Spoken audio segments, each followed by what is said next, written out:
Today on The Finish, a mystery crate is delivered to Monday Night Raw, which raises the question, what's in the box? Plus, say his name and he appears, but is the hype all it appears?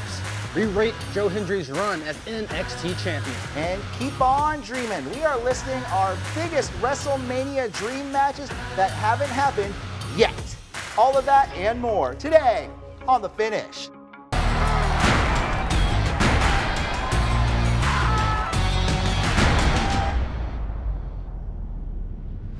Welcome back to The Finish, right here on Kor and Tor Plus and YouTube. I'm Corey Smith. And I'm Tor Smith. Tor, I think things are heating up between CM Punk and Finn Balor this week. I think so. Because these two came face to face in an Elimination Chamber, like face-off. That's the best way to put it. So this week on Monday Night Raw, CM Punk came out to cut a promo, interrupted by Finn Balor coming out to his old Finn Balor Club music. Yes, he did. Joined alongside Dirty Dominic Mysterio and a returning JD McDonough. We'll talk about him in just a second. But Balor and Punk almost coming to blows this week. Balor being told he can't win this title without the guys behind him. And it's really signaling to me what I've been saying all along. Finn Balor as top babyface is coming back, and I think it's going to happen sooner rather than later. I think it's going to happen after WrestleMania, because everything was pointing to the old Finn Balor. You got Balor Club, Balor's music, and Punk even calling him out, saying you can't do it as a face. What do you think about this promo? I am loving this new focus on Finn Balor. I feel like he got lost in the mix in the last couple of years, and to see him back on the mountain peak challenging for CM Punk's title is a big breath of fresh air.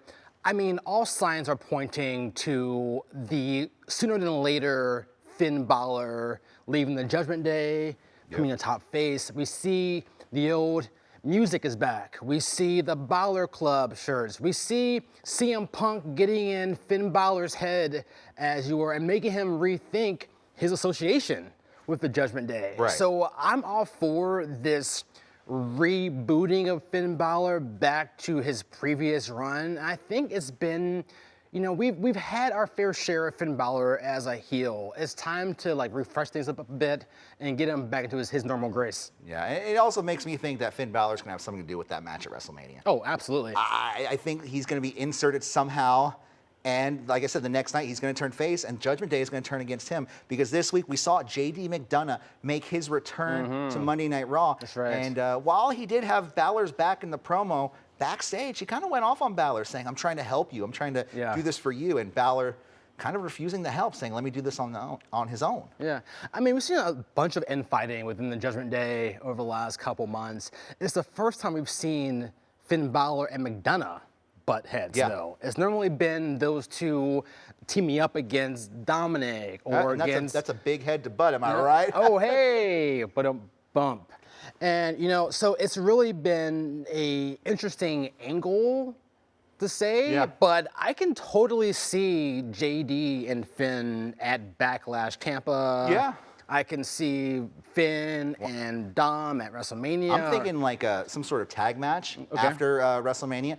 Punk and Balor versus Dirty Dom and JD. Okay. Because that's kind of what I was thinking last night, you know, because Punk isn't necessarily telling Balor to, you know, hey, screw off. You know, you're not worthy. He's saying he is worthy and he can do it.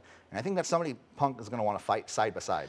You know what? I'm not against that. I do think that Finn just needs a shot in the arm. You know, like whether it's with Punk or against him and Reigns at WrestleMania. I mean, there have been some nuggets being dropped along the way. Like we haven't heard Finn Balor mention Roman Reigns' name since they fought a few years ago in that botched turnbuckle finish. And here he is bringing up Roman Reigns' name again. So, I mean, if a triple threat happens, I'm all for it, but I think Finn Balor needs to keep being inserted into the main event picture to keep the momentum going. And you're right, he does need a shot in the arm, just not a shot in the arm like Dean Ambrose did, getting those inoculations in 2019. Gosh. Yeah, that was intense. Anyways, I think it's going to work out for him. I think we're going to see, by the end of the year, Finn Balor as world champion. Absolutely. Absolutely. And now to a quick update on the Elimination Chamber matches. On the men's side of things, we got Randy Orton, LA Knight, Cody Rhodes, Javon Evans, both added to match. That Javon win was kind of out of nowhere too. Yeah. Because he beat, was it Gunther and Dirty Dom in triple threat. Yeah. Seeing him get that win was great. I mean, he's going to lose in the long run. I mean, absolutely. There was a point where Yeah. Javon, he cuts this promo and he's like, I'm gonna go to Elimination Chamber and I'm gonna win, and I'm gonna go headline WrestleMania. I'm like, no, you're not. No, you're not, Javon. Like, I love you, but you're not. Hey, Javon, let's just ease the brakes a little bit here. Yeah. No, like I was not expecting him to win on Monday. I thought Dirty Dom would get the win, so him and Liv could possibly both get the chance to headline in WrestleMania. Yeah. But hey, like Javon Evans continuing his hot streak, Evans from Heavens. But I wonder, where does Gunther go from here? Like in a feud with Dragon Lee? Like what's this all about? That's what it's kind of looking like right now at this point. Yeah. But I don't know. Yeah. I guess we'll wait to see what happens with Gunther. We shall see. But as for the women, Yes. we got Tiffany Stratton, Rhea Ripley, Alexa Bliss, Asuka.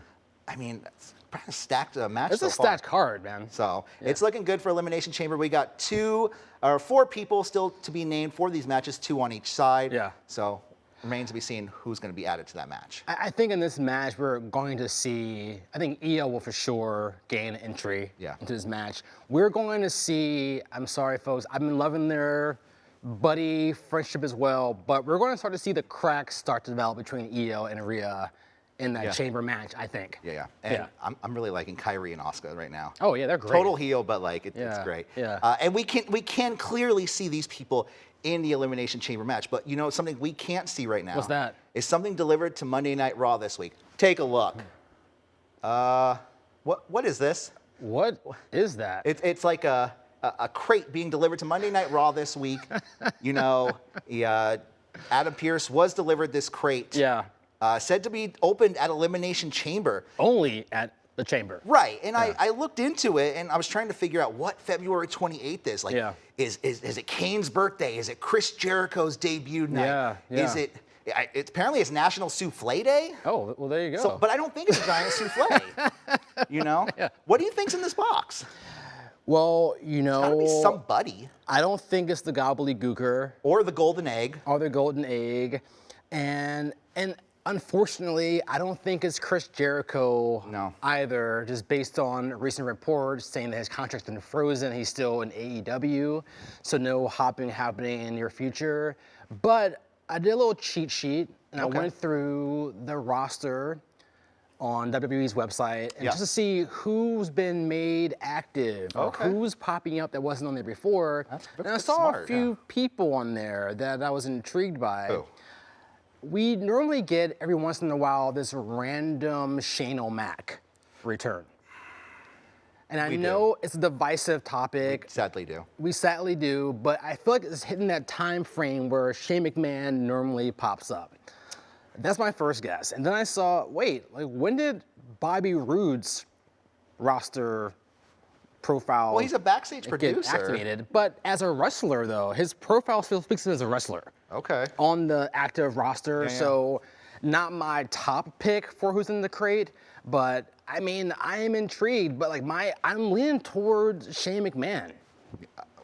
Well, okay. I don't know how he will fit into the picture, but he will find his way into some So Shane storyline. McMahon is in a crate that was shipped to Monday Night Raw, and now it's being shipped to SmackDown. Yeah. Maybe he'll come back as a SmackDown GM. Then And NXT, then he could AAA. And then he could fight Braun Strowman, and then Braun Strowman could fight on behalf of all the dummies of the world. Hey. You know, it worked out before. Dummy Mania, let's go. Yeah. Now to an injury update. Bianca Belair went on Instagram this week, posting about an injury that she got at WrestleMania 41. Expected to be out 8 to 12 weeks, but now she's having finger surgery for her broken finger. Posting pictures on Instagram. Look right there. She's 7 a.m. therapy 1 day after surgery. You know, she's got the full cast on. So I guess for anyone that was expecting Bianca to be back at Rumble, kind of like we both did. Sorry. Yeah, sorry. She's probably not going to be back for a little while. I'm thinking anywhere from 6 to 12 weeks. And, you know, and I think we all got like, that hopeful butterfly when we saw her come back to referee the Jade Cargill and Naomi match Right. last year at Evolution. But and I saw the photo of her hand that wasn't bandaged, and that finger looks Swollen. pretty gnarly. Swole in all the bad ways. Yeah, it looks pretty gnarly. So I wish her the best recovery, but she has a lot going on to come back to when she returns to the ring. Yeah, and Absolutely. a positive update for former WWF Intercontinental Champion Mark Marrow. The Wild Man. You remember this guy? Of course. The former Johnny B. Bad. The former husband of Sable. Yeah. Let's go. So he posted also on social media this week saying that during a routine heart checkup, doctors thought he could have had an enlarged aorta, but Marrow previously, he had a bovine heart valve replacement in 2016. Doctors ordered a scan. Apparently, he's all good. Nice. So they did a good checkup on Mark Marrow, and he's good to go for a while longer. Hope he could do some. I would like to see that guy back in WWE somehow. Oh, absolutely. But I think he's like a teacher and a writer now or something like that. Yes, he is. But like I remember when Mark Merrill, even when he came as a Wild Man, he had a hot streak. Yeah. It wasn't near his Johnny B. Bad like popularity WCW, but I mean he was a pretty popular character. Yeah, So he was like a boxer, remember? A boxer. Didn't he lose in the brawl? Was it in the brawl for all? Yeah, he lost in the brawl. I mean, Bart Gunn. I mean, everyone talked about lost. last week. If you didn't watch that, go watch our last week's episode of Kor and Tor on YouTube. I think everyone lost in the brawl for all. But yeah, I love to see Mark Merrill back. He's definitely a Hall of Fame wrestler. Let's go. You're talking about people being back. Oof. There was somebody back in the Bay Area this week. Was it? Being honored by East Palo Alto. Royce Keys, you see him right there. He got to sign the City Limits East Palo Alto sign. Apparently that's a sign that like people who are from East Palo Alto, they get to sign it when they make it big. Okay. Signing autographs for fans, shaking hands. So it was really cool to see him come back to East Palo Alto. Nice. Like I said, he got his start here in the Bay Area, All Pro Wrestling, West Coast Pro, Gold Mine. He wrestled all around the Bay Area. So it's good to see this guy get some recognition here in the Bay Area. So deserved. Coming up on the finish, from viral sensation to NXT champion, does Joe Hendry's reign live up to the buzz? We break it down after the break. Welcome back to the finish. This week on NXT, there's a lot of moving parts. Yes. But we also had another kind of face-to-face with, I guess, the two top guys in NXT now, Joe Hendry and Ricky Saints. Say it like you mean it. Say it like you mean it, Kor. The two. I can't say it. I can't do it. No, but Hendry, he's now NXT champion, and he really doesn't have anyone else to face. We've talked about it for the last few weeks. Yeah. And now Ricky Saints looks like he's going to be the challenger at Vengeance Day. I mean, what do you think about Joe Hendry's title run so far? I think it's just kind of falling flat right now. Are you buying the Hendry hype, as Ricky Saints put it? I'm going to have to sell the Hendry hype right now. Why is that? I don't know what has happened for him between his insanely huge pop at WrestleMania when he came out to face Orton last year versus to now. It feels like the train's losing a bit steam, like fans are getting tired of this character. It doesn't help that he took some pretty key losses within the year. And like, I'm not gonna say I'm not gonna agree with Ricky Saints, but I'm gonna agree with Ricky Saints. Okay. Joe Hendry is great at marketing. Let's put it out there. He is. He knew how to market himself. Even when he wrote that song, he was like even researching like beats per minute, what sticks in people's heads. But that was it, and that was about a year ago. When that song came out. We've been singing the same Joe Hendry song for a year, and he's really not implicating what he did in Impact, doing different songs for different people, more and more parodies of songs. He's just sticking with the same song. So I think it's kind of like this viral sensation that just, it's lost its 15 minutes. And he's becoming a one-hit wonder. Oh, that is the best way to describe it. You're going back to the same well repeatedly, and the water's running a little thin. You know what I mean? And, he was hot, he had the fans backing, but let's be honest, his current competition pool isn't the grandest, you know what I mean? And not to diss Ricky Saints or Dark State, but like, come on, like this guy was facing like Trick Williams and like could have fought Javon Evans and Obafemi and like other huge like names, and now he's stuck in this like weird time in NXT. You kind of feel for the guy. Like he's making it work, making things move along as best as he can. But like, how much can he do with like the talent he has to work with? I do think Ricky is going to become a 2-time NXT champion. Oh, absolutely. I do think he's going to be a transitional champion. Yeah. Because I would like to see, and I think this will happen, Royce Keys come in the next week and just destroy him and pick up the title, win the title on his first night. Yeah. I know I'm a little biased on that because, I'm a little familiar with the guy, but like, Yeah. it just needs to happen. Royce Keys is the biggest name. You put him on there right now, biggest name on NXT. Oh, absolutely. Like Royce Keys will crush NXT. He's a perfect puzzle piece of what they're missing right now. Yeah. I would rather see Joe Hendry on SmackDown. No, yeah. NXT. Definitely. I think he's overstayed his NXT welcome. I think he should be on the main roster. I can see him going for like Carmelo Hayes in the U.S. title. But him being NXT is kind of like bogging down everything else. Him being like the mantelpiece right now. Definitely. And they're in a whole rebuilding phase. And I think that Royce Keys is, I think, the better person to make that transition happen in a much stronger fashion. And you're talking about Royce Keys. I got too many segues tonight. Talking about him crushing. Well, I'll talk about something else that's crushing. It's my heart this week because Jada Parker is out of action. Unfortunately, she had this really cool program going with Blake Monroe. It seems like it was going somewhere. Yeah. But it was announced this week on NXT that, she would be suspended for attacking a referee last week. But, interim GM Robert Stone was like, oh, well, she's out on injury anyways. What if she wasn't out on injury, Robert Stone? Would you still have suspended her? Would you still have held up the rules? Or would you have been scared to suspend her?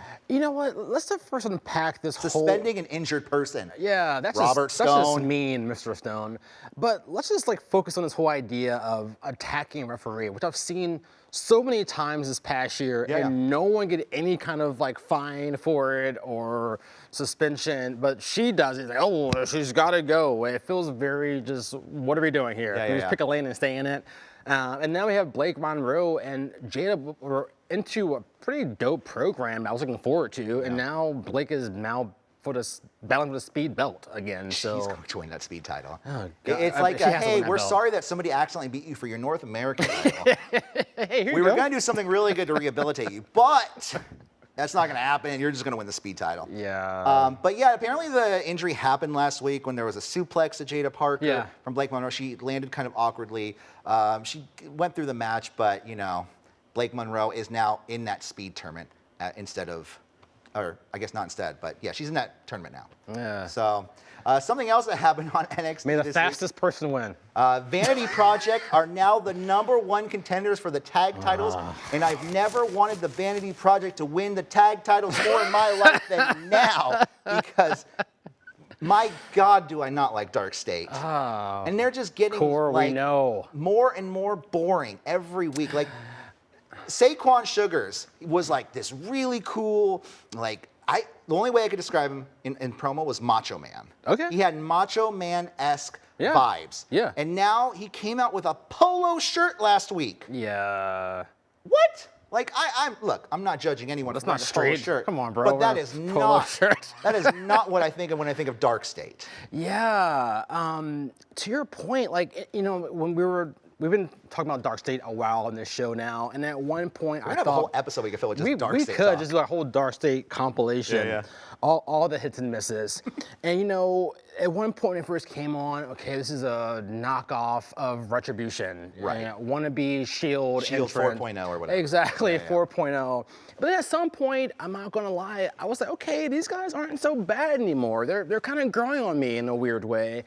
But then something happened in this new year where they got corny. Yeah.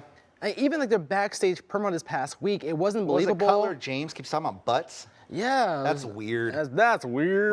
Whatever, you like butts, cool. But to be your character, Yeah. that is going to be his character going forward now. Yeah, oh, absolutely. That's gonna be like a t-shirt, it's gonna be the crowd chanting and it comes up to next matches and what have you. But we're in a state where Vanity Project is the #1 contenders for the tag team titles. This is where we're at right now. I did like it though, the way they won is somebody fell on Oh, yeah. to Shawn Spears and got the pin. Like, he was pushed onto Shawn Spears Yeah. while he was knocked out Yeah. and still got the pin and the win. But it's kind of like that builds up no credibility for them. No. They're just like It doesn't, but I still want them to win so badly. I want to see them hold those titles. All right. And it's something fresh. Yeah, something fresh. So. But I mean, if they beat Dark State, it's gonna be a dusty finish for sure. Like, come on. So let's take a look at what's happening next week on NXT. We got Ethan Page defending his North American title against Miles Bourne. JC Jane putting her title up against Sol Ruka. Jasper Troy, another title defense against Eli Knight and Elio Lefleur. And the NXT tag title match, Dark State, hopefully losing to the Vanity Project Speed Title Tournament opening round. Blake Monroe versus Thea Hale. We also have Cale Dixon, Uriah Connors, and Keanu Carver and Sean Legacy. Can we just talk about Keanu Carver real quick? Let's do it. Because he had this promo last week where it seemed like, you ever watch like Maury back in the day? Oh my gosh. Or like, it's always like the bad kid who like doesn't want to be good. He's like, yeah, I'm bad. I yell at my mom. I curse at her. I don't care because I'm 12 and I will do anything I want. Y'all don't know me? Yeah. Y'all don't know me? I come from the streets. I'm like, you're 12. That's kind of what the promo felt like this week. Am I wrong? No. Like even like the camera angles and him walking through like an alleyway. Like, yeah, it felt very Maury Povich origin story Ricky Lake, for whatever, Troubled Teen segment. But yeah, it didn't do any, sorry, I got that vibe, and I got the vibe too from the old 90s, like, Make a Difference, Fatu, Make a Difference Fatu. character, just the way it was shot and what have you. But yeah, it was weird. It was definitely like a little dated. Yeah. Didn't help his like building up his character, I thought anyway. But yeah, definitely very Maury. Let's go. And so let's take a look at some news coming out of AAA this week. We got the War Raiders earning a shot at the AAA Tag Team titles. I mean, this was a stacked match. It was against, was it Money Machine? Oh, I love that team, by the way. But first off, Money Machine. Let's just stop for a second. They That team should is amazing. they should have just won right there. Dude. Yeah. The best gimmick I've seen in a long time. And can I just say, AAA is so much fun to watch. Yes.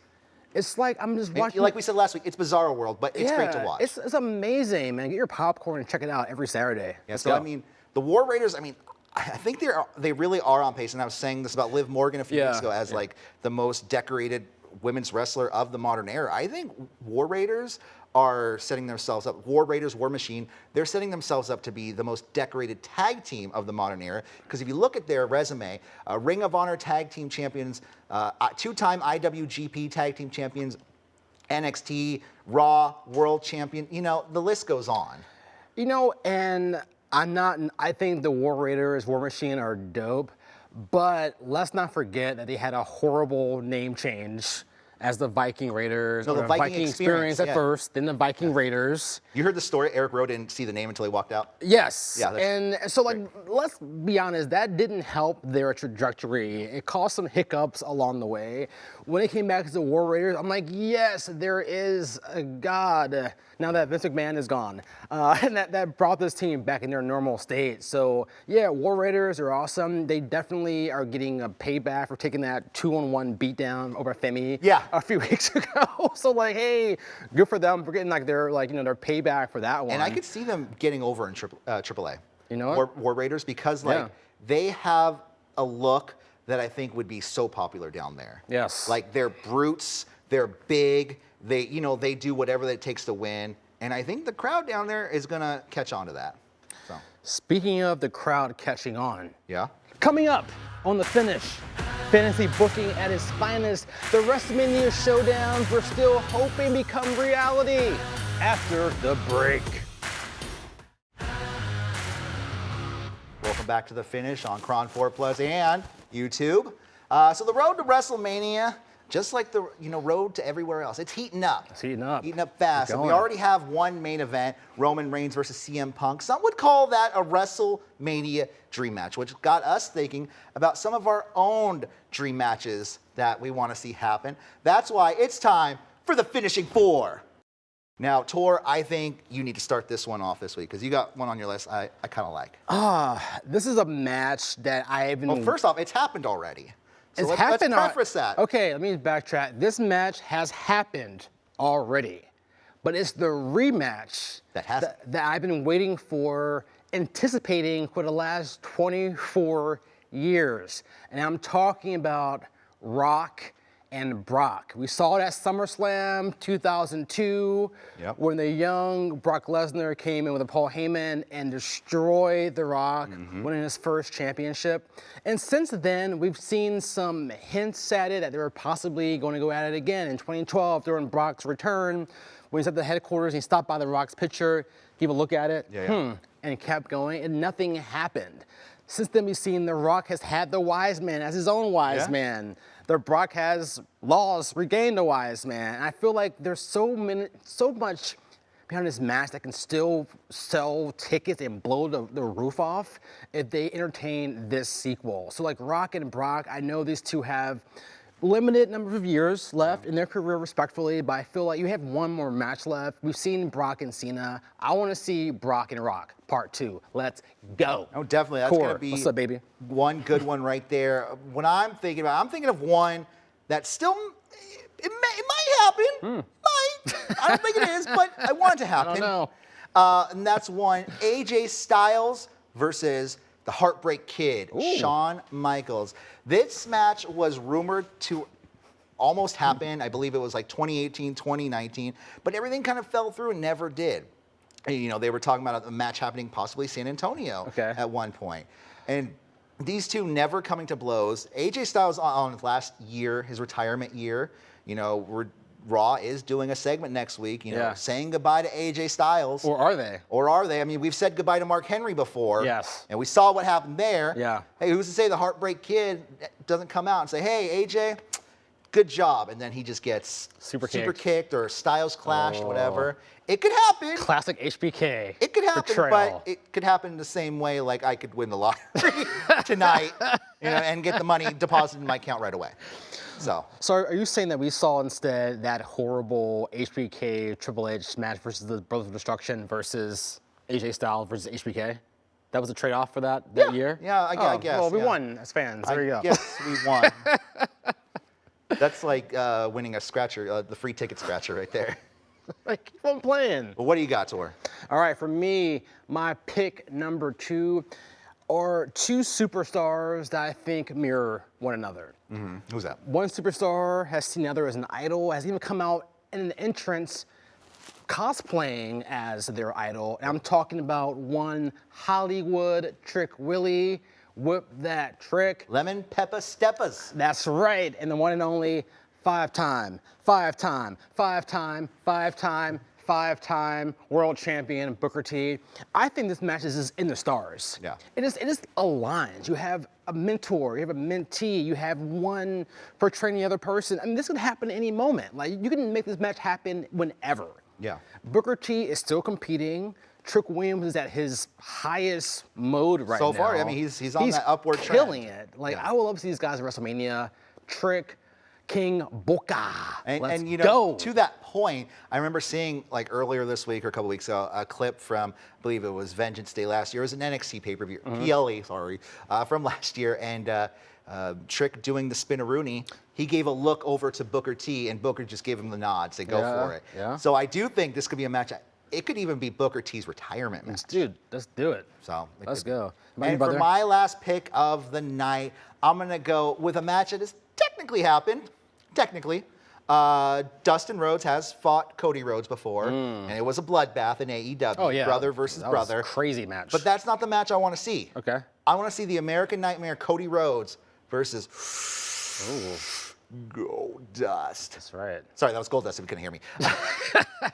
Brother versus brother, them fighting over the Rhodes legacy. I want to see Dustin Rhodes back in WWE. I want to see him come back, maybe not as Goldust 100%, maybe some sort of like half Goldust, half Dustin Rhodes character, kind of like what he's doing in AEW, half face paint. Yeah. But I think this could be a match that can draw a lot of money, especially when Cody turns heel. Oh my gosh. So I definitely think that could be one main event that will draw a lot of money. I would love, I mean, I love their run as tag team champions when Dusty was their manager. They even fought with their dad, remember that? They fought with their dad. So like, Goldust, American Nightmare, you're right, this match with these characters has not happened yet. Yes. And Cody is a different Cody than he was in AEW a few years ago. I mean, he's the nightmare now. Come on, he's the top guy. He's global. He's QB1. He's not the TNT champion anymore.